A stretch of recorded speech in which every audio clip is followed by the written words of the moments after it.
Dave, siapin selang, mandiin Nikki biar dia kapok, biar dia nggak jadi anak durhaka. Di situ Dave cuman bisa diam sambil pegang selang. Dave sebenarnya nggak mau nyiram Nikki, tapi Dave tahu kalau dia nggak ngikutin omongan Shelly, masalahnya bakal tambah ruwet.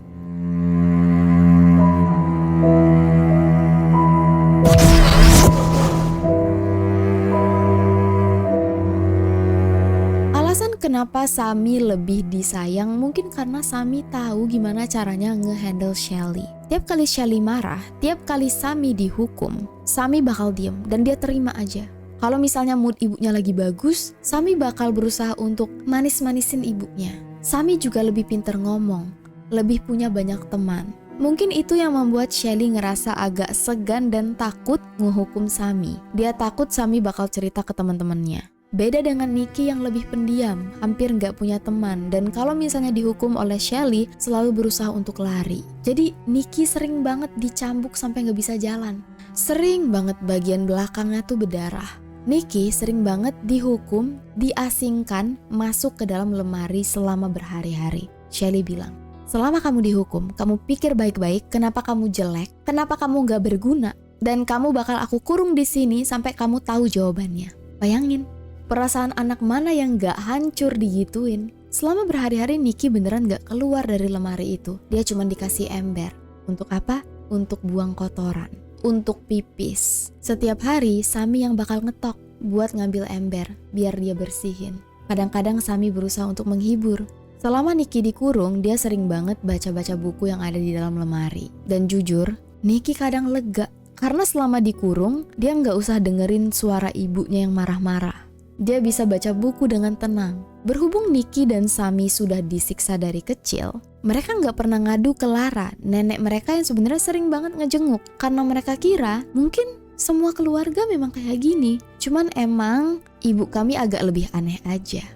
Keadaan di rumah itu mulai berubah saat mereka kedatangan anak laki-laki bernama Shane. Shane sebenarnya adalah anak kandung dari Paul, adik terakhir Shelly. Yang kalian inget waktu bayi sempat dibawa oleh Sharon, tapi begitu Sharon meninggal, diasuh oleh Lara. Gak banyak yang kita ketahui tentang kehidupan Paul. Yang jelas, Paul ini sering banget keluar masuk penjara. Dulu waktu berusia 15 tahun, Paul sempat lari dari rumah karena ngira dia ngehamilin anak tetangga. Rupanya anak tetangga itu gak hamil. Justru waktu Paul lari dari rumah, dia ketemu dengan wanita di jalan, pacaran, tiba-tiba wanita ini hamil. Berhubung Paul keluar masuk penjara dan ibu kandungnya narkoboy, Shane gak punya tempat tinggal. Itulah kenapa Shane yang berusia 13 tahun ikut tinggal bersama Shelly dan Dave. Shane langsung akrab dengan Nikki dan Sami. Waktu itu umur Nikki 14 tahun, Sami 10 tahun.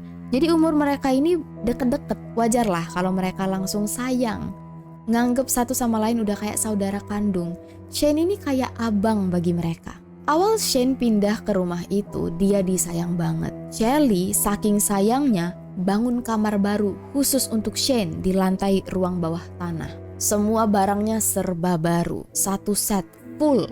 Nyaman banget untuk ditinggalin. Shane tahu terima kasih. Sebagai anak yang menumpang, dia berusaha untuk membahagiakan Shelly. Disuruh apapun, Shane mau. Potong rumput? Ayo. Cuci piring? Boleh. Hampir tiap hari, Shane selalu dipuji oleh Shelly. Sampai Shane mulai melakukan kesalahan-kesalahan kecil. Wajarlah ya, namanya juga tinggal dengan orang lain, pasti ada hal-hal yang kurang berkenan. Misalnya, potongan rumput Shane kurang bagus. Shelly mulai kecewa. Dan tiap kali Shelly kecewa, tuh persatu barang yang ada di ruangan Shane mulai hilang. Awalnya bantalnya yang hilang, besok spray, besoknya lagi matrasnya hilang. Sampai ujung-ujungnya Shane tidur di lantai. Setelah furniture yang hilang, sekarang satu persatu barang pribadi Shane yang hilang. Awalnya 1 baju, 2 baju, 3 baju, sampai sama sekali gak ada barang di ruangan itu. Tinggal tersisa 1 setel baju untuk sekolah. Dan setiap hari Shane harus pakai baju yang sama. Shane juga mulai dilarang mandi. Shane yang awalnya dianggap sebagai anak baru yang keren dan ganteng, langsung dikenal sebagai anak aneh, bau yang tidak terawat. Shane mulai gak punya teman. Shane beruntung karena waktu itu Lara sempat datang dan ngecek. kaget. Kok kamar Shane gak ada apa-apa? Lara yang sudah tahu ini Shelly memang agak kurang, langsung ngasih duit ke Shelly, beliin barang-barang untuk Shane. Barulah dibeliin lagi. Jujur, waktu Shane datang ke rumah itu dan Shane mulai disiksa, Nikki agak mulai tenang. Ibunya sudah punya target baru. Nikki berharap banget dia bakal bisa disayang lagi kayak waktu dia masih kecil. Tapi harapan Nikki langsung kandas waktu Shelly tiba-tiba datang ke kamarnya, nyalain lampu dan bilang, cepet keluar dari kamar sekarang, buka baju kamu. Nikki dan Shane yang waktu itu berusia 14 dan 13 tahun disuruh untuk menari tanpa busana di depan Shelly yang ngeliatin mereka. Entah ada kepuasan tersendiri apa tentang orang yang gak pakai baju. Penderitaan Nikki dan Shane luar biasa. Sakit banget hati gue waktu bacanya. Tapi mereka cuma bisa nahan. Mereka tahu kita ini anak kecil. Ibaratnya kalau kita ngadu ke orang lain, kalau misalnya mereka gak percaya atau tiba-tiba kita tetap aja disuruh tinggal sama Shelly, siapa yang bakal tanggung jawab kalau kita disiksa jauh lebih parah? Shane sih yang lebih sering bilang ke Nikki, ibu kamu gila, kita harus lari. Sedangkan Nikki, dia tahu Shelly kurang, tapi mau gimana lagi? Itu ibunya. Penderitaan Nikki dan Shane mulai berkurang saat gak lama kemudian salah satu sahabat Shelly yang bernama Kathy Loreno ikut pindah dan tinggal di rumah itu juga. Kathy dulunya bekerja sebagai penata rambut dan Shelly adalah salah satu klien terbaiknya. Seperti yang gue bilang di awal, kalau Shelly pengen baik ke orang, dia bisa banget kayak malaikat. Yang Kathy tahu Shelly sahabatnya ini malaikat. Jujur, waktu itu Kathy yang berusia 30 tahun emang lagi di fase yang krisis. Dia baru aja dipecat karena kata bosnya nggak memenuhi kuota target. Berhubung Kathy udah nggak bisa menghidupi dirinya sendiri, Kathy pulang ke rumah ibunya. Ibunya ini sering banget nikah, udah berkali-kali. Kathy berharap ibunya bakal mau menampung dia. Tapi tahu apa yang dibilang oleh ibunya? Kalau kamu mau tinggal di sini, ya kamu mesti bayar. Dan karena Kathy nggak bisa bayar, Kathy gak punya tempat tinggal. Jadi Kathy sangat berterima kasih waktu Shelly mau menampung dia. Shelly bilang, Kathy, aku seneng banget kalau kamu bisa tinggal sama aku. Udah kamu gak usah bayar. Hitung-hitung kamu bakal jadi asisten pribadi aku. Aku kan lagi hamil nih. Aku takut aku gak ada yang ngurusin. Soalnya Dave kan kerjanya di luar kota. Anak-anak masih kecil. Kalau ada apa-apa siapa yang bakal ngurusin aku? Udah, kamu tenang aja, tinggal sama aku ya. Kamu juga tahu kan, aku mengidap kanker. Kita gak tahu sampai kapan aku bisa hidup. Setidak-tidaknya kamu tolong jagain anak aku. Kathy luluh dari kecil. Kathy juga orang yang baik banget. Dulu nih waktu Kathy masih kaya, masih punya kerjaan, Kathy tuh royal banget. Siapapun yang butuh bantuan pasti dibantu. Waktu ibunya gak punya tempat tinggal, dia bayarin. Makanya dia sakit hati waktu dia udah tiba-tiba miskin, ibunya justru gak mau bantuin dia sama sekali. Nikki dan Shane kesel. Mereka ngelihat Kathy kayak bossy banget. Mentang-mentang Shelly sayang sama dia berani nyuruh-nyuruh mereka. Pokoknya di rumah itu yang paling disayang adalah Kathy. Gak lama Kathy pindah ke rumah itu. Di tahun 1989, Shelly melahirkan anak ketiganya yang kali ini hasil dari pernikahannya dengan Dave. Anak perempuan yang diberi nama Tori Notek. Tori lahir sebagai bayi prematur. Paru-parunya belum berkembang secara sempurna. Jadi Tori punya semacam alarm. Kalau misalnya kondisinya kenapa-kenapa, alarm ini bakal langsung otomatis bunyi. Tiap kali kalau alarm ini bunyi, Shelly langsung lari untuk nyelamatin anaknya. Shelly selalu jadi penyelamat. Sebelum yang lain sampai ke kamar Tori, Shelly duluan yang pasti sudah ada di situ. Suatu hari, Nikki iseng. Dia bingung, kok bisa ibunya selalu jadi yang pertama? Waktu Nikki ngintip, dia ngelihat sendiri Nikki dengan sengaja membekap Tori pakai bantal sampai alarmnya bunyi. Dan jujur, Nikki mulai ingat waktu dia kecil, dia juga sering mimpi dibekap oleh orang tak dikenal. Sekarang Nikki tahu siapa yang selama ini sering membekap dia. Di sisi lain, Lara mulai cemas. Shelly sekarang udah punya 3 anak dan sekarang juga mengasuh Shane. Apakah anak-anak ini benar-benar baik-baik aja? Makanya Lara selalu memantau keadaan di rumah itu. Tapi yang paling mengganggu Lara, dia nggak percaya Shelly sebenarnya beneran sakit kanker. Lara ngerasa treatment yang dijalani oleh Shelly waktunya terlalu lama. Lara sering banget nelpon Kathy, nanya-nanya soal perawatan Shelly. Kok lama banget? Kamu yakin Shelly beneran sakit? Kathy sampai bingung. Ini ibu mertua jahat banget, menantunya sakit malah dituduh bohong. Intinya, Kathy nggak suka dengan Lara. Dia sering bilang ke Shelly, ibu mertua kamu kayaknya emang aneh ya. Lara juga sering nelpon Dave. Dave, pernah nggak sih kamu nemenin istri kamu ke rumah sakit dan ngomong langsung ke dokter? Apa bener dia sakit kanker? Dave marah. Masa iya? Berani-beraninya nuduh istri aku bohong soal sakit kanker. Intinya, Kathy dan Dave benar-benar percaya dengan Shelly. Dan Kathy mulai merasakan apa yang Shane rasakan. Setiap kali ada sesuatu yang kurang disenangi oleh Shelly, Kathy bakal disinggung. Awalnya mulai dari ucapan, lama-lama main ke fisik. Kathy mulai dijambak, mulai ditendang. Shelly mulai sering menuduh Kathy melakukan hal-hal yang gak dia lakukan. Sumpah Shelly, bukan aku yang masukin sampah ke bawah kasur. Kathy, aku lihat banget dengan mata kepalaku sendiri kamu yang masukin sampah ke bawah kasur. Iya kan Nikki? Kamu juga lihat kan? Kathy malam-malam sering banget ngigau, tidur sambil jalan, masukin sampah ke bawah kasur. Coba Nikki, kamu kasih tahu Kathy biar dia nggak ngeyel. Nikki cuman bisa ngangguk. Dia takut kalau dia nggak mendukung ibunya, dia yang bakal kena hukuman. Kathy mulai bingung. Kenapa ya aku ngelakuin hal-hal yang aku nggak inget? Suatu hari Nikki pernah ngintip, sebenarnya yang masukin sampah ke bawah kasur adalah Shelly sendiri. Kathy mulai mengalami penyiksaan yang luar biasa di luar nastar kalau kata orang-orang. Kathy, kenapa semalam kamu buka kulkas dan makan banyak banget makanan, ha? Kamu ini kayak babi, makan terus. Sumpah Shelly, aku nggak inget. Aku tidur kok, aku nggak makan. Kamu makan. Coba tanya Nikki. Shane, kamu juga lihat kan? Kalau Kathy makan makanan di kulkas kayak babi. Nikki dan Shane cuman bisa ngangguk. Kathy lama-lama nangis. Dia bingung, apa dia gila? Kenapa otak dan pikirannya jadi gak sehat? Kathy pernah jalan, terus kakinya dijegal oleh Shelly sampai dia jatuh ke tangga. Shelly teriak, "Kamu tuh ceroboh banget sih, turun tangga aja gak becus." Sampai Kathy bingung, ini aku yang menghayal apa gimana? Tapi satu rumah kok bilang Shelly bener, berarti aku yang salah. Tiap Shelly marah, satu persatu barang Kathy mulai hilang. Awalnya album foto, kaset-kaset musik. Lama-lama bajunya yang hilang, sampai tersisa cuman pakaian dalam satu set. Kathy juga disuruh untuk tidur di lantai. Besoknya baju dalam dia juga hilang. Kathy disuruh untuk beres-beres rumah dalam keadaan telanjang setiap hari.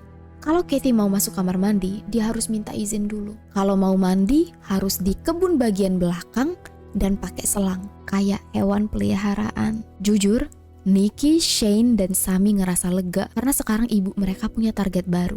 Mereka yang masih kecil-kecil juga bingung. Ini kenapa bodoh banget ya? Dia kan udah besar. Kalau disiksa ya lari. Beda sama kita yang masih kecil, masih gak bisa apa-apa. Sejujurnya, beberapa kali Kathy sempat pernah hilang, melarikan diri. Tapi Shelly selalu bisa menemukan Kathy.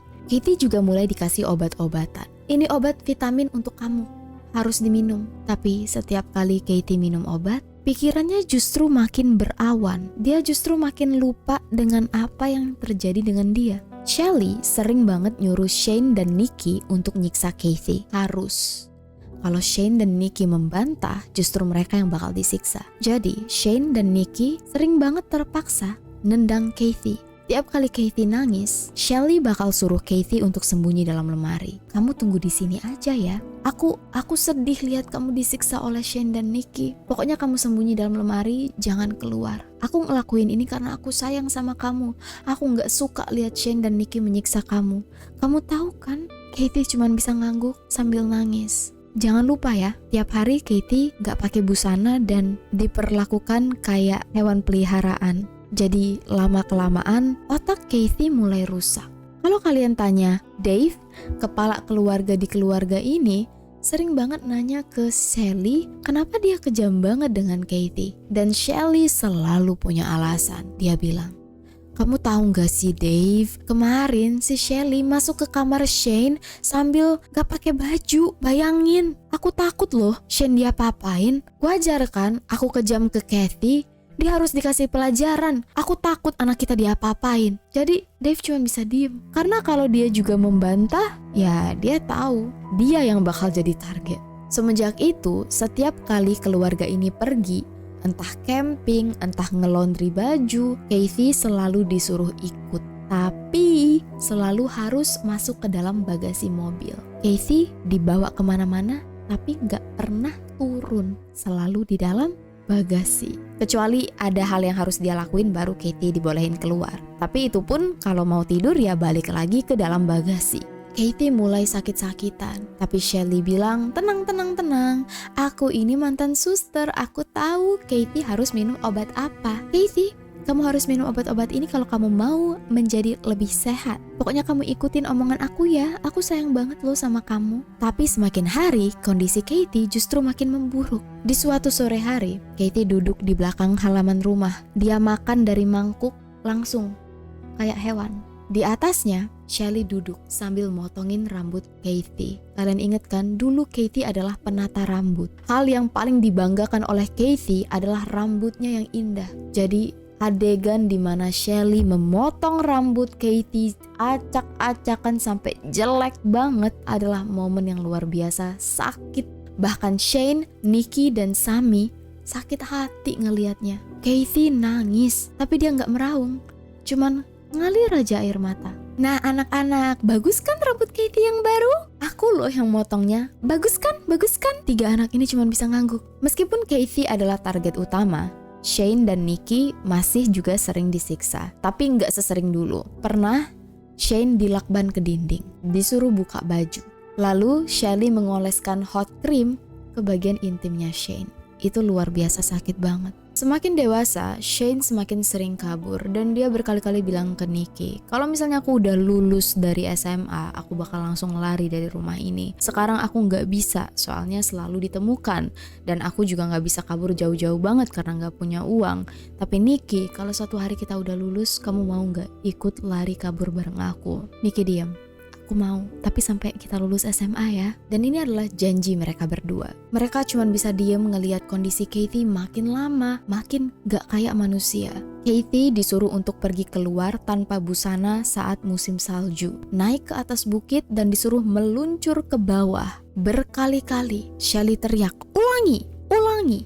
Dan Dave cuma bisa diem. Shane, Nikki, dan Sammy nangis-nangis dari kaca jendela. Besok paginya waktu mereka keluar dari rumah, salju udah penuh darah. Iya, bagian belakang Kathy itu udah lecet semua. Keluarga Kathy rupanya mulai nyariin. Tapi Shelly bilang ke mereka, oh Kathy udah kabur sama temen aku namanya Rocky. Mereka udah pacaran, gak tahu diri, ya udah kabur gitu aja. Aku gak tahu sih kabar Kathy gimana.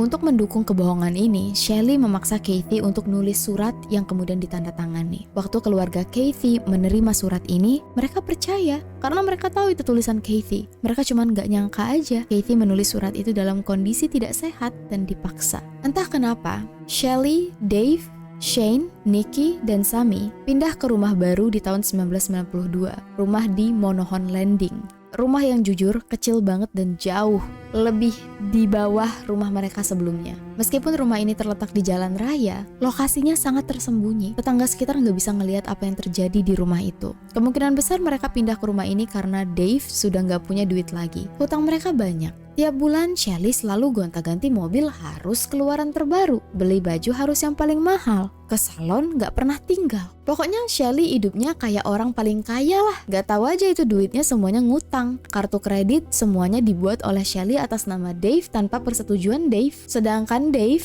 tiap dia kerja di luar kota, tinggalnya di tenda. Dia gak punya duit sepeser pun guys. Karena duitnya selalu masuk ke tabungannya Shelly. Kadang-kadang Dave gak mau pulang ke rumah karena dia capek. Dan di rumah baru ini cuma ada 3 kamar, 1 kamar mandi. Berhubung kamarnya dikit, Shane disuruh tidur di dalam lemari kamarnya Nikki tanpa matras. Sedangkan Kathy di lantai ruang tamu. Waktu pindahan nih, barangnya Kathy itu cuma 1 kantong paper bag. Karena semua barangnya udah gak tahu disimpan oleh Shelly di mana. Ibaratnya Kathy itu udah kayak bukan manusia, maaf nih. Shane disuruh kerja 24 jam. Nikki sering banget dipermalukan oleh Shelly di depan teman-temannya di sekolah. Kathy mulai dimandiin pakai bleach pemutih, iya, sampai kulitnya ngelotok-ngelotok semua. Kadang-kadang Kathy dilakban. Dan satu persatu gigi Kathy mulai lepas sampai akhirnya tinggal 1 nih gigi di depan. Badannya lebam-lebam. Kathy sampai gak bisa ngomong lagi. Dia kalau ngomong tuh udah gak jelas. Matanya tuh kayak udah berkabut. Nikki sama Shane pernah nyuruh Katie untuk kabur. Waktu itu Shelly lagi pergi keluar. Mereka langsung buka pintu kandang tempat Katie dikurung dan Shane bilang, "Katie, kamu sekarang cepet lari. Shelly lagi nggak ada di rumah. Kalau kamu tetap mau di sini, kamu bisa mati. Jangan salahin kami kalau kamu mati." Jujur Shane tuh ngerasa bersalah karena dia sering nyiksa Katie disuruh oleh Shelly, bukan karena mau. Tapi mau nggak mau dia juga ngerasa bersalah karena ya dia tahu dia juga ikut menyiksa meskipun bukan bukan keinginan dia sendiri. Di situ Katie ketakutan, takut banget, dia cuma bisa nangis. Katie bilang, "Meskipun aku bisa kabur, aku pasti bakal dicari dan aku pasti bisa ditemukan." Shane kesel banget, dia marah-marahin Katie. "Kamu pokoknya keluar sekarang, kalau kamu mati ya udah ya, aku nggak tanggung jawab. Kamu bakal mati loh kalau kamu nggak kabur." Katie memilih untuk tetap tinggal di dalam situ.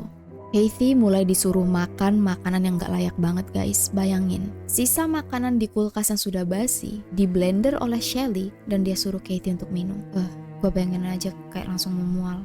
Katie mulai gak bisa berdiri, matanya berbayang, kulitnya ini merah-merah semua, ada bintik-bintik biru. Suatu hari, Katie disuruh mandi. Gak sengaja nih, waktu dimandiin, pintu kaca shower lepas, pecah, berserakan di lantai dan gak sengaja Katie jatuh, terguling di situ. Badannya itu sudah penuh luka tusuk. Nikki nangis, Shelly juga panik, tapi dia nggak mau bawa Katie ke rumah sakit karena takut ketahuan. Gak lama kemudian, Dave yang baru pulang kerja, baru aja nih sampai ke rumah dengar suara rintihan dari tempat Katie dikurung. Waktu Dave ngecek, Katie sudah dalam keadaan muntah-muntah dan tersedak muntahannya sendiri. Dave langsung manggil Shane. Waktu mereka cek, Katie udah gak napas. Dave gak berani manggil ambulans, dia tahu kalau ambulans dipanggil, Shelly pasti bakal dalam masalah. Dia juga nih, sebagai kepala keluarga pasti bakal disalahin. Dia coba kasih napas buatan, CPR, tapi Katie benar-benar gak bisa diselamatkan. Katie meninggal dunia. Begitu Shelly dan anak-anak lainnya pulang ke rumah, mereka langsung disuruh untuk nginep di hotel. Nikki dan Sami nggak tahu apa yang terjadi. Tapi begitu mereka pulang ke rumah besok harinya, mereka ngelihat lahan di belakang rumah sudah dibakar. Ada bau aneh, semacam bau minyak dan bau busuk yang nggak bisa dijelasin. Terus Shane, Nikki, dan Sami disuruh masuk ke rumah. Shelly bilang, "Anak-anak, Katie baru aja kabur sama cowoknya yang bernama Rocky. Mereka pergi ke California." Jadi kalau ada yang nanya, Katie pergi kemana? Mereka jawab, "Kabur sama pacarnya?" "Iya, benar." Pokoknya jawab gitu ya, tiap kali ada yang nanya. Sering tuh, hampir tiap minggu, Shelly bakal nanya ke mereka, "Katie pergi kemana?" Dan mereka harus ngulang kata-kata yang sama setiap kali. Sami beneran percaya Katie pergi ke California. Tapi Nikki dan Shane ngerasa ada yang janggal. Shane sangat terpukul dengan kejadian ini. Meskipun Nikki dan Sami nggak ngelihat secara langsung, Shane ngelihat sendiri bahwa Katie sudah meninggal. Entah gimana, Shane berhasil mendapatkan foto yang menunjukkan seluruh badan Katie yang tanpa busana penuh dengan luka-luka lebam. Shane ngomong ke Nikki, "Nikki, kali ini ibu kamu udah keterlaluan dan gila. Katie udah meninggal dan aku punya buktinya. Bukti bahwa Katie selama ini disiksa." Diperlihatkanlah foto ini ke Nikki. Di situ Nikki bingung. Kalau misalnya Shane ngadu ke orang, ibunya bakal dipenjara. Jujur, Nikki ngerasa takut. Waktu itu dia masih remaja, 16 tahun. Dia tahu apa yang ibunya lakukan adalah hal yang salah, tapi dia juga takut keluarganya bakal hancur. Nikki akan selalu menyesali hal ini. Besok harinya, Nikki ngomong ke Shelly, "Ibu, Shane punya foto Katie." Dan ini adalah hal yang sangat-sangat disesalkan oleh Nikki. Karena gak lama dari kejadian ini, giliran Shane yang hilang. Nikki, Sami, sepupu kalian yang gak tahu diri itu, udah dapat kerjaan baru di Alaska, jadi pemancing. Jadi kalian jangan cari-cari dia lagi ya. Sami yang waktu itu masih kecil, beneran percaya. Tapi Nikki, entah kenapa dia ngerasa mau muntah. Perutnya mual. Dalam hati dia berharap Shane benar-benar pergi ke Alaska karena punya pekerjaan baru. Dalam hati Nikki berharap Shane akhirnya bebas, bisa hidup bahagia. Tapi jauh di lubuk hatinya yang paling dalam, Nikki ngerasa ragu. Entah kenapa, Nikki punya feeling sesuatu yang sangat buruk juga terjadi pada Shane. Semenjak Shane menghilang, Nikki kembali menjadi target utama. Nikki yang gak tahan pernah mencoba untuk mengambil nyawanya sendiri. Dia sudah nyiapin tali, tapi waktu Nikki mencoba, talinya putus. Waktu Nikki jatuh, dia ketawa. Waduh, gini amat ya hidup. Kenapa sih selalu gagal? Waktu Nikki cerita ke Sami ketawa. Bukan karena dia ngerasa itu lucu, tapi Sami bisa relate. Sami sendiri pernah nggak tahan sampai dia pernah sengaja masuk ke hutan untuk nyari buah beracun. Dia makan semua buah beracun ini, tapi dia nggak meninggal. Justru dia kena diare selama beberapa minggu. Mereka berdua ketawa dan bilang, aduh susah ya kita keluar dari neraka ini. Gak lama setelah Shane menghilang, gak tahu kenapa, tiba-tiba Shelly nyuruh Nikki untuk tinggal dengan tantenya yang bernama Tish. Tish ini saudari kandungnya Dave, dan Nikki seneng banget. Untuk pertama kalinya dia bisa merasakan tinggal di rumah yang tidak ada kekerasan. Di rumah, Tori, anak paling kecil yang sekarang sudah mulai tumbuh menjadi balita, mulai sedih. Dia sayang banget sama Nikki. Dia tiap hari berdoa kepada Tuhan, cepet-cepet dong pulangin Nikki dari Kanada biar bisa main lagi sama aku ke rumah.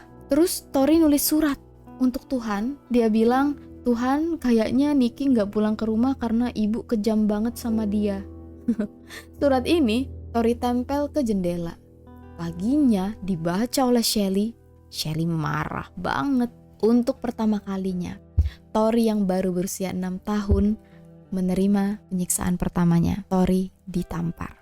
Nikki di Kanada gak mau pulang. Dia sayang banget sama Tante Tish. Berhubung Shelly cemburu, Tori lebih sayang dengan Nikki daripada dengan dia. Tori dilarang berkontakan dengan Nikki. Semua surat-surat yang ditulis oleh Tori gak dikirimin Shelly. Shelly bilang, Tori kamu tahu gak, kakak kamu yang pertama itu kakak kurang ajar. Dia bilang dia gak mau lagi berhubungan sama kamu.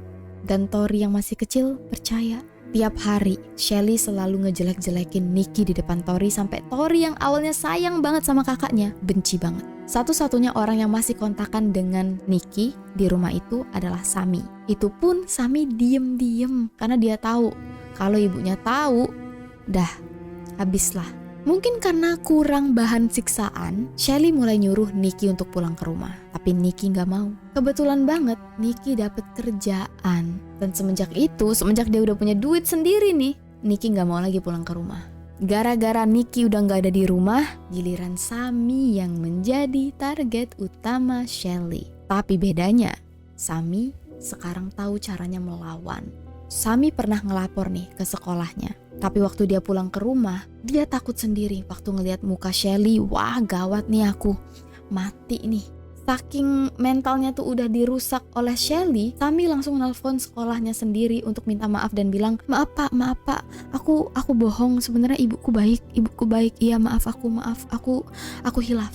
Sami berkali-kali lari dari rumah dan untungnya waktu itu dia dibantu oleh keluarga pacarnya. Ujung-ujungnya Sami dianterin ke rumah Lara, neneknya yang dengan sangat baik hati mau menerima kehadiran Sami. Di sisi lain, di Kanada, Nikki kira dia sudah lepas dari belenggu ibu dan bapaknya. Tapi rupanya Shelly bisa menemukan di mana Nikki tinggal. Toko tempat Nikki kerja tiba-tiba kacanya pecah, dipecahin oleh orang yang secara terang-terangan bilang, kami memecahkan kaca ini karena Nikki. Nikki pegawai kamu itu jahat. Nikki itu orang yang gak bener dan bosnya hampir tiap hari ditelepon oleh orang-orang gak jelas yang menjelek-jelekan nama Nikki. Sampai Nikki nangis. Ya ampun gini amat ya. Pernah juga dia pulang kerja tiba-tiba dibuntutin oleh Dave dari belakang. Sampai Nikki ngerasa kayaknya orang tuanya berusaha untuk menghabisi dia. Nikki tahu sebenarnya kenapa dia dihantui kayak gini. Karena orang tuanya mulai curiga. Nikki tahu bahwa Katie sebenarnya sudah meninggal. Karena ketakutan, Nikki nelpon neneknya Lara. Waktu Lara menerima telepon ini, dia langsung bilang, kamu tahu nggak, adik kamu Sami juga tinggal sama nenek sekarang. Dan untuk pertama kalinya, setelah 1 tahun terpisah, Nikki dan Sami bertemu kembali. Mereka nangis. Tapi mereka sadar, semenjak jauh dari rumah, kita sama-sama makin sehat, makin cantik. Lara nawarin Nikki untuk kerja di salah satu rumah panti jomponya. Sedangkan Sami mulai dipaksa-paksa untuk pulang ke rumah. Jujur, Sami gak mau pulang, tapi Sami pengen banget kuliah. Setelah mikir nih, Sami dapat ide. Oke, aku bilang aja aku mau pulang ke rumah asalkan mereka mau bayarin aku kuliah. Waktu Shelly mendengar ancaman ini, Shelly langsung bilang, oke, yaudah gak apa-apa, ibu yang bayarin kamu kuliah. Tadi gua ngomong mama ya, maaf ya, ganti-ganti. Intinya, Sami disuruh pulang. Mereka setuju bakal membiayai Sami kuliah. Sami pinter nih, meskipun dia pulang ke rumah, dia kan kuliah. Dan kuliahnya tuh jauh. Jadi Sami cuma pulang ke rumah tiap weekend. Sami mulai berani. Setelah ngobrol banyak dengan Nikki, Sami mulai yakin kayaknya Katie beneran sudah meninggal. Meninggal karena secara tidak langsung disiksa oleh ibunya. Jadi tiap kali Shelly marah-marah, Sami selalu bilang, "Ibu, aku udah tahu yang sebenarnya tentang Katie."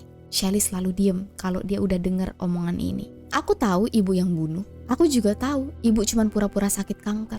Berhubung Sami jarang di rumah, Nikki udah pergi entah kemana, di rumah tinggal ada Tori. Jadi Tori yang sekarang menjadi target utama Shelly. Satu persatu barang Tori mulai hilang. Tapi Tori kira ini tuh hal yang wajar. Seluruh ibu mungkin melakukan hal ini ke anak-anak mereka. Sampai suatu hari, Tori nggak tahu apa yang terjadi, tiba-tiba ibunya ngedorong dia sampai kepalanya terbentur di radio. Waktu Tori megang kepalanya, darah retak nih kepalanya di sini. Tori nggak dibawa ke rumah sakit. Shelly sendiri yang melakban dan minta maaf. Bukan melakban, apa sih? Perban. Dan semenjak itu Tori sadar, ibu aku lebih dari kata aneh. Dia nggak bakal segan untuk menyakiti aku. Tapi Tori nggak pernah bilang ke satu orang pun tentang penyiksaan yang dia alami. Tori juga sering disuruh untuk buka baju karena Shelly mau memeriksa semua tubuhnya. Tori ngerasa malu banget. Dia pengen cerita ke kakaknya, dia nggak sanggup. Jangan-jangan cuman aku sendiri yang disiksa. Nanti aku malah dikira anak nakal. Tiap kali Sami nanya Tori, "Kamu baik-baik aja kan?" "Iya kak, aku baik-baik aja." Sami lega. Dia kira Tori beneran nggak apa-apa. Jujur, Sami nanya kayak gini tiap hari ke Tori untuk memastikan dia melindungi Tori. Memastikan Tori nggak mengalami penyiksaan yang sama. Sami nyesel banget. Dia nggak pernah cerita ke adiknya yang sebenarnya. Jadi kalau Nikki dan Sami disiksa tapi mereka saling tahu, sebenarnya yang paling menderita itu Tori karena dia yang menyimpan semuanya sendirian, disiksa juga sendirian. Beberapa tahun kemudian, di bulan Juli 2001, Nikki lagi duduk di sofa nonton TV. Gak sengaja ada berita tentang pembunuhan. Gak tahu kenapa Nikki langsung nangis. Dia teringat Katie. Nikki yang sudah dewasa sadar dia salah.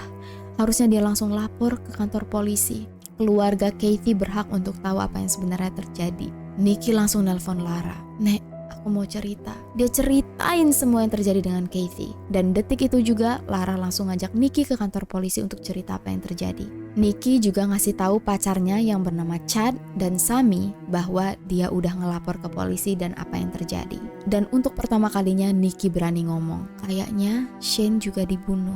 Sumpah, waktu Sami dengar kalimat ini, dia muntah. Karena dia benar-benar gak nyangka, dia percaya banget Shane kabur ke Alaska. Tapi Nikki yang lebih tahu. Dan kalau ditanya harus percaya siapa, Sami jelas-jelas pasti percaya dengan Nikki. Waktu itu Sami masih sulit untuk mengakui bahwa ibunya adalah seorang pembunuh. Waktu polisi nelpon untuk minta kesaksian, Sami gak pernah mau jawab. Karena dia ngerasa, udahlah pengakuan dari Nikki udah cukup. Nah, rupanya pihak kepolisian ngerasa kalau Sami gak ngejawab, berarti mereka kurang saksi. Dan polisinya juga gak berusaha untuk follow up lagi. Jadi laporan Lara dan Nikki sebenarnya gak diproses. Polisinya males, Sami nggak mendukung, bukan karena dia nggak mau ibunya masuk penjara, tapi dia belum siap. Ya udah, selama bertahun-tahun Lara dan Nikki ngira laporan mereka diproses. Yang jadi korban adalah Tori yang ada di rumah sendirian. Waktu Tori berusia 10 tahun, rumah mereka kedatangan tamu baru. Kali ini pria yang bernama Ron. Ron baru aja kehilangan ayah yang sangat dia sayangi, kehilangan rumah, kehilangan pekerjaan, dan diputusi oleh pacarnya yang merupakan laki-laki. Ditambah lagi, ibu kandungnya ngebuang anak-anak kucingnya. Bisa dibilang Ron ini ada di titik kritis yang paling rendah. Dia nggak berdaya, nggak punya penolong, hatinya hancur, nggak punya uang. Makanya Ron sangat berterima kasih waktu Shelly, sahabat yang dia temui di tempat kerjanya, mau menampung dia secara gratis. Tiap hari, Ron manggil Shelly dengan panggilan Shelly dear. Dan Ron bakal ngelakuin apapun yang Shelly mau. Awalnya, Ron disayang banget. Apa-apa Ron, yang dipuji Ron. Tapi lama-kelamaan seperti yang kita ketahui ya, satu persatu barang Ron mulai hilang. Ron yang awalnya punya kasur, mulai tidur di ranjang. Di lantai maksudnya. Ron yang awalnya punya banyak banget pakaian lucu-lucu, mulai sadar satu persatu hilang. Sampai akhirnya Ron bekerja di rumah itu tanpa busana. Tori sayang banget dengan Ron, sayang banget. Kalau Ron disiksa, Tori bakal pasang badan dan nanya ke ibunya, "Bu, Ron salah apa?" Tapi pembelaan Tori justru membuat Ron makin dihukum, karena Shelley merasa ini semua salah Ron. Bahkan Tori dilarang untuk berbicara dengan Ron, sama sekali gak boleh ngomong. Tori yang akhirnya sadar bahwa ibunya gak bisa dilawan, karena semakin dilawan semakin parah penyiksaannya, mulai paham. Dia mulai diem aja kalau ngeliat Ron disiksa. Tapi kalau malam ibunya nggak ngeliat, Tori sering banget diam-diam meluk Ron dari belakang. Ron sendiri tahu bahwa Tori bukannya nggak mau bantuin, tapi berusaha untuk membuat semuanya semakin simpel lah, jangan dibuat rumit. Tiap kali Dave balik ke rumah dan ngeliat Ron disiksa, Dave cuman taunya Ron salah, Ron ceroboh, makanya dihukum. Di luar rumah, Shelley punya banyak banget orang-orang yang sayang sama dia karena Shelley bertingkah layaknya malaikat. Ada nih satu bapak-bapak pensiunan yang tinggal sendirian yang bernama Mac yang sayang banget sama Shelley dan nganggep Shelley itu udah kayak anaknya. Mac bilang ke Shelley, kalau misalnya aku meninggal, semua harta dan rumah aku bakal aku tinggalin untuk kamu, Shelley. Gak lama dari Mac ngomong gitu, Mac beneran meninggal. Shelley langsung untung, dapat rumah, dapat harta, dan Shelley selalu bilang ke Ron, kamu tahu nggak kenapa Mac meninggal? Karena kamu yang membunuh dia. Ron, yang juga disuruh untuk makan obat-obatan, lama-lama percaya. Padahal kita nggak tahu ya emang apa yang terjadi dengan Mac. Tapi bisa sangat disimpulkan ada sesuatu yang terjadi dan Shelley yang membuat Ron meninggal. Kita nggak tahu kenapa Mac meninggal, tapi bisa sangat disimpulkan Mac meninggal karena Shelley melakukan sesuatu. Cerita Shelley berubah-berubah. Dia kadang bilang, iya, Mac meninggal jatuh dari tangga karena didorong oleh Ron. Kadang-kadang Shelley juga bilang, iya, Mac jatuh dari tangga tapi Ron gak nelpon ambulans makanya dia meninggal. Lama-kelamaan Ron yang ceria, yang selalu manggil Shelley dear, lama-lama cuma bisa diem, ngangguk, nangis, gak bisa ngomong, lemah, jalan susah. Kalau aja Sammy dan Nikki ngelihat keadaan Ron, mereka pasti langsung deja vu. Karena apa yang dialami oleh Ron sama persis dengan apa yang dialami oleh Kathy. Waktu Nikki dan Sammy tahu ada Ron yang tinggal di rumah mereka tuh sebenarnya udah takut banget. Ini juga penyesalan mereka sih untuk gak ngecek secara langsung. Mereka ngerasa bersalah karena mungkin ceritanya bakal beda kalau mereka speak up dan benar-benar memantau apa yang terjadi di rumah. Sayangnya, Tori juga gak pernah cerita. Tori gak cerita bahwa Ron disuruh untuk benerin genteng, terus disuruh lompat dari atas ke bawah berkali-kali. Tori yakin banget itu kaki Ron pasti ada yang patah. Soalnya, salah satu tumit di kaki Ron belah. Shelley pura-pura nangis. Dia angkat badan Ron yang sudah sangat-sangat kurus. Ron awalnya gemuk, lama-lama kurus ceking. Dia angkat, dia masukin ke dalam bathtub yang airnya mendidih. Terus lukanya dibersihin pakai pemutih. Ron teriak-teriak. Terus Tori bilang, "Ayah, kenapa ibu bersihin luka Ron pakai pemutih?" Tebak Dave jawab apa? Ibu kamu itu dulunya suster. Dia tahu kok dia ngapain. Dia bisa ngobatin orang. Kita semua yang sakit juga selalu dia yang ngobatin. Tapi ya, pemutih tuh bukan untuk menyembuhkan luka, justru makin membuat luka parah. Oh, gitu ya? Mungkin ibu kamu juga gak tahu kali. Gue paham banget kalian pasti frustasi ngedenger jawaban Dave. Luka-luka di sekujur tubuh Ron mulai membengkak, bernanah. Bukannya dikasih obat, Ron justru disuruh untuk makan kotorannya sendiri. Kalaupun dikasih makan obat, entah obat-obatnya obat apa.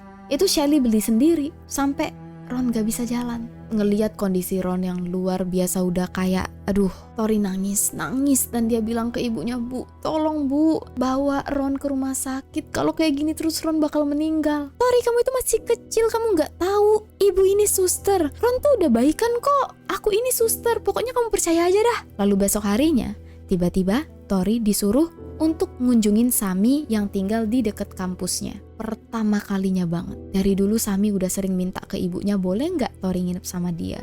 Tapi ibunya selalu nggak ngasih. Jadi Sammy juga bingung dan seneng Tori dibolehin juga nih tinggal dengan aku meskipun cuma semalam. Waktu Tori dititipin ke Sammy, Tori bilang itu adalah hari terbaik dalam hidupnya. Tori diajak makan sushi untuk pertama kalinya, terus Sammy bilang dia punya kejutan. Tori diajak main ke tempat di mana Nikki tinggal. Tori awalnya nggak mau, dia benci banget sama Nikki. Tapi Sammy bilang, "Nikki tuh baik, kamu nggak tahu cerita yang sebenarnya."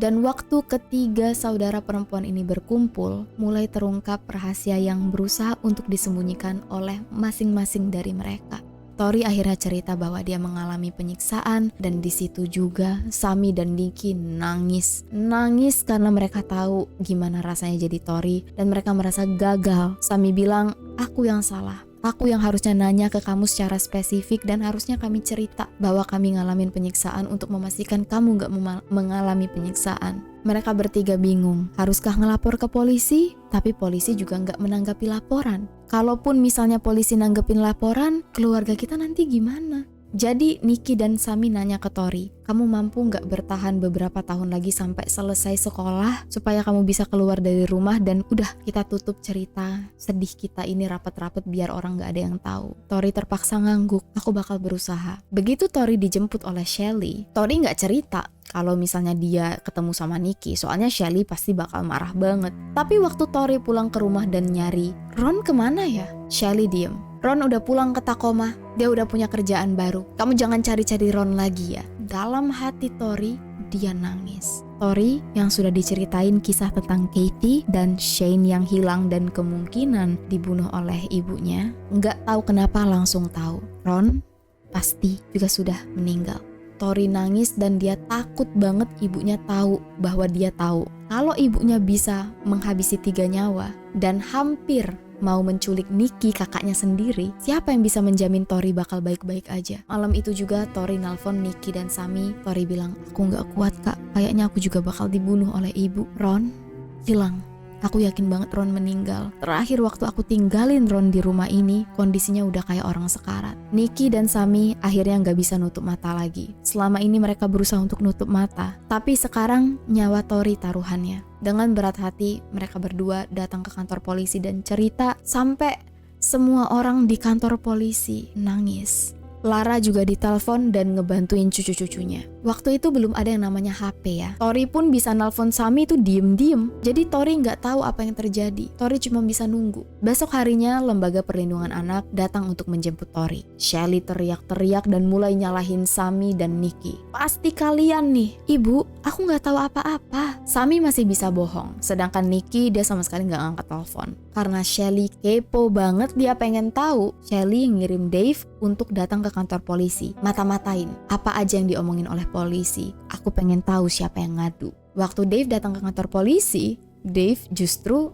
diminta untuk masuk ke ruang interogasi. Awalnya Dave mikir gini, "Aku gak salah apa-apa. Kalau aku nolak justru nanti Shelly dalam bahaya." Jadi Dave setuju. Waktu dia didudukin di kantor polisi dan ditanya soal Katie, Shane, dan Ron, Dave mulai mati gaya. Dibantai dengan banyaknya pertanyaan oleh polisi, akhirnya Dave menangis. Dave menceritakan apa yang sebenarnya mereka sembunyikan selama ini. Mari kita mulai dari Katie. Ingat waktu Sami dan Nikki disuruh untuk tinggal di hotel, Shane kan masih tinggal di rumah itu. Rupanya Shane disuruh untuk bantu Dave membakar Katie.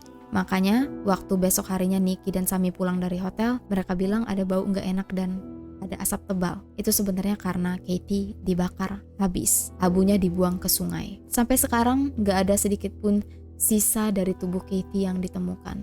Dave bilang dia semata-mata melakukannya supaya polisi gak salah paham. Dan Dave yakin banget Katie meninggal bukan karena Shelly. Ini emang Dave otaknya udah benar-benar kecuci. Itu adalah nasib Katie. Sekarang kita lanjut ke nasib Shane. Rupanya waktu Nikki mengadu soal foto, Shelly langsung nelpon Dave untuk pulang ke rumah. Shelly bilang, "Dave, ini Shane pasti bakal ngomong ke orang-orang, bakal ngelapor ke polisi tentang Katie. Kita harus banget nih, harus membuat Shane gak bisa ngomong." Shelly gak bilang secara jelas apa maksudnya, tapi Dave tahu. Awalnya Dave gak mau, soalnya dia udah nganggep Shane kayak anak laki-lakinya sendiri. Tapi karena selalu di-pressure oleh Shelly, karena Shelly bilang, "Ini tugas kamu sebagai kepala keluarga, kalau keluarga kita kenapa-kenapa itu salah kamu." Dan karena entah kenapa Dave bilang otaknya juga gak sehat. Menurut Dave, ini gak tahu seberapa benar ya, waktu itu dia marahin Shane yang lagi maling senapan. Senapan itu punya dia, tapi diambil oleh Shane, dibawa masuk ke dalam gudang. Dave marah karena berusaha untuk ngerebut senapan ini, nggak sengaja kepencet pelurunya, ketembak ke kepalanya Shane. Ya, percaya nggak percaya ya. Pokoknya secara nggak sengaja, Dave bilang dia menembak Shane. Dan karena takut, Dave bingung. Dia mau ngadu ke polisi tapi takut disalahin. Dia mau membakar Shane kayak Kathy, tapi waktu itu lagi musim kemarau dan lagi dilarang untuk membakar sampah. Kalau misalnya bakar sampah justru nanti polisi datang. Bingung nih dia. Dia masukinlah jenazah Shane ke dalam freezer yang ada dalam gudang. Nah, si Nikki disuruh untuk tinggal dulu nih ke rumah Tish. Ingat kan tantenya yang ada di Kanada? Sammy dan Tori masih kecil. Mereka disepikan oleh Shelly. Waktu nggak ada yang lihat, Dave ngegali tanah di halaman terus ngubur jenazah Shane di situ. Sedangkan Ron juga sudah meninggal. Shane bilang karena infeksi. Dan lagi-lagi dia berusaha untuk menyelamatkan istrinya dari tuduhan. Ron juga sudah dibakar, barang-barangnya juga sudah dibakar, dan abunya sudah ditebar. Atas semua pengakuan ini, Dave dimasukkan ke penjara selama 15 tahun. Dan di tahun 2016 kemarin, dia sudah bebas dan sudah kembali bekerja di salah satu restoran seafood. Sedangkan Shelly, berhubung jenazah Kathy dan Ron gak bisa ditemukan, jadi gak ada bukti tentang semua penyiksaan ini kecuali kesaksian dari anak-anaknya. Dan juga karena yang menghabisi Shane sebenarnya Dave, bukan Shelly, meskipun dia otak yang katanya meracuni pikiran-pikiran Dave, tapi tetap aja dia nggak bisa disalahkan sebagai pelaku utama. Jadi Shelly hanya mendekam di penjara selama 22 tahun. Dia udah bebas di tahun 2022 kemarin dan gua nggak tahu dia sekarang lagi di mana dan ngapain. Usianya berarti 66 tahun sekarang. Nikki, Sammy, dan Tori awalnya trauma. Mereka nggak pernah mau lihat TV, nggak mau buka berita, dan malu banget karena masa kecil mereka diekspos. Tapi setelah mereka pikir-pikir lagi, mereka takutnya ada lebih banyak keluarga di luar sana yang juga mengalami hal yang sama. Dan mereka sepakat untuk menceritakan apa yang sebenarnya terjadi sebagai pelajaran untuk semua orang, untuk semua anak-anak yang disiksa di luar sana, bahwa apapun yang dilakukan oleh orang tua mereka, apapun itu kalau salah tetap harus dilaporkan ke polisi, karena cukup mereka aja yang melakukan hal-hal yang menurut mereka salah. Meskipun Nikki, Sammy, dan Tori gak pernah secara langsung melakukan penyiksaan, tapi mereka gak bisa menutupi rasa bersalah mereka. Bahwa mungkin kalau mereka lebih berani, setidaknya 3 nyawa ini mungkin masih bisa diselamatkan. Nikki, Sammy, dan Tori sekarang sudah menjadi orang yang sukses. Dan cerita ini benar-benar berasal dari pengakuan mereka sendiri. Dan sampai di sini dulu cerita kita di video kali ini. Gua nggak tahu nih durasinya bakal sampai berapa lama, mungkin 1 jam. Maaf kalau kelamaan dan gua harap kalian nggak bosen. Mudah-mudahan kalian semua sehat-sehat selalu, jauh dari orang-orang jahat, jauh dari musibah, dan sampai jumpa lagi di video selanjutnya. Please, please, please stay safe, take care, and stay alive.